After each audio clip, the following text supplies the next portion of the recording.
So one night, this girl is sitting on the curb outside her house, and she's chatting with a friend. And suddenly, this guy walks up behind her and he's like, "Are you Martha?" And she's like, "Yeah." And then the guy, he reaches into his hoodie pocket and he pulls out a pew-pew and bang, he unalives her. Now the killer, he gets away, but police, they investigate. And pretty quickly, they feel like they have a suspect. This guy, Juan.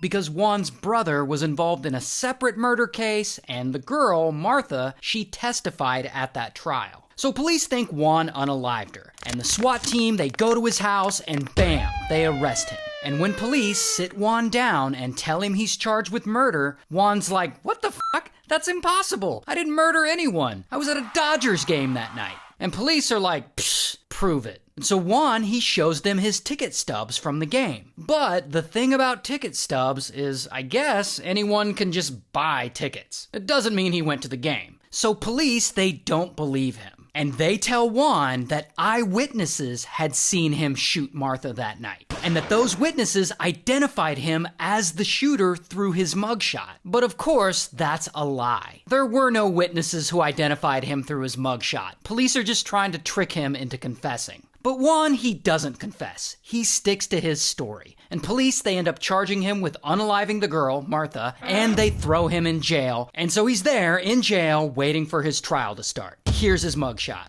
Now during this time, Juan's lawyer, this guy, Todd knows Juan had nothing to do with Martha's murder. But this is going to be a really hard thing to prove. And to make it worse, they're going up against this really hard ass of a prosecuting attorney who has allegedly never lost a case and who always pushes for the death penalty. So if Juan loses this, he's fucked. Now, Major League Baseball games are usually televised, so Todd, he starts getting a hold of as much TV footage of the Dodgers game from that night as he can. And he starts scrubbing through it, trying to make out the faces in the crowd, looking for any sign of Juan. But Juan is just nowhere to be found. And so Todd, he goes back to Juan and he pushes him to remember something, anything else from that night, anything that can help prove he was there at the game. And then Juan finally remembers something. He remembers seeing this comedian at the game, Bob Einstein, aka Super Dave, aka Marty Funkhauser from the TV show Curb Your Enthusiasm. He is there. In fact, Juan remembers that not only was Bob Einstein there, but he was actually sitting in the same section as him.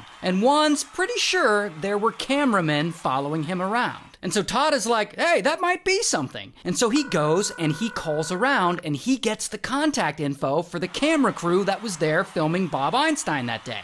And that camera crew is HBO. And they were there that day filming an episode of Curb Your Enthusiasm with this guy, Larry David. And so Larry David and his producers, they agree to let Todd come down and look through all the unreleased B-roll footage they shot that day to help his client out. And so, a few days later, bam, Todd is there at HBO headquarters, sitting next to Larry David, scrubbing through unreleased footage of Curb Your Enthusiasm, and looking for any sign that Juan was at the game. And so they're there, combing through this footage, and suddenly, boom, Todd spots something on the screen. And it's Juan, just sitting there in the stands, hanging out at the game. And Todd knows that this news is pretty good.